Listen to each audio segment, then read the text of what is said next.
राति रे अमेरिका रु ऑस्ट्रेलिया जाते डिनर करने को सकाळे जलखिया खाइबा को चाइना जाउथिले आ जदि निज घर पाख दुकान में दरकारी जिनस न मिलुथिला तो रूसिया जाइकि नहीं आसुथिले। आपन को एक कथा आश्चर्य लागुथुबा एकदम सत कथा। कथाटा थिला एमिति कि एही व्यक्ति जन को लाइफ टाइम फ्री रे मिलिथिला एक एयर टिकेट आ दीर्घ 30 वर्ष होला से यार फायदा एमिति उठाउथिले आपन सुनिले पूरा मुंड टिण होई जो आज्ञा। व्यक्ति जनकर ना थिला टॉम स्टॉकर। ए व्यक्ति पाखे अच्छी अमेरिकन एयरलाइंस अनलिमिटेड पास 1990 मसीह एयरलाइंस गोटे अनलिमिटेड पास व्यवस्था करा जायतिला। व्यवस्था थिला 2 कोटी टंका दियंतु सारा जीवन मागणार यात्रा करंतु।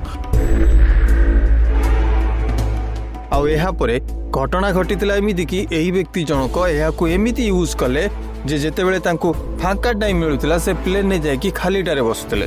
मनरे थिला प्लेन जुआड़ जाउछि जाऊ पुणी तो मागणार फेरिबार अछि ना। एबे किंतु अनलिमिटेड पास पाई एयरलाइंस मुंड बथार कारण पलटिछन्ते व्यक्ति जनक। काहेकि ना व्यक्ति जनक पास किनिथिले 2 कोटी टंका ए जाय प्लेन ने बुली सारलेनी 25 कोटी टंका खर्च करी। कंपनी एते घाटरे चलीबनी आज्ञा।